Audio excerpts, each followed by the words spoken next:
আজ থেকে শত শত বছর আগে এক জালিম রাজার শহরে বাস করত কয়েকজন ঈমানদার যুবক।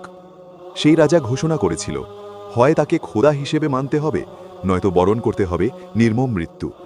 কিন্তু এই যুবকেরা তাদের ঈমান রক্ষায় অটল থাকলেন এবং সিদ্ধান্ত নিলেন এই অন্ধকার শহর ছেড়ে পালানোর। গভীর রাতে তারা পাহাড়ের দিকে রওনা হলেন, আর পথে তাদের সাথে যোগ দিল একটি বিশ্বস্ত কুকুর। অবশেষে তারা আশ্রয় নিলেন এক নির্জন পাহাড়ের গুহায়, যা ইতিহাসে কাহাফ নামে পরিচিত। সেখানে পৌঁছানোর পর ক্লান্তিতে তারা ঘুমিয়ে পড়লেন, আর শুরু হলো এক অলৌকিক কুদরত। আল্লাহ তাআলা তাদের কান বন্ধ করে দিলেন এবং তাদের ওপর এক গভীর তন্দ্রা চাপিয়ে দিলেন। বছরের পর বছর পার হয়ে গেল।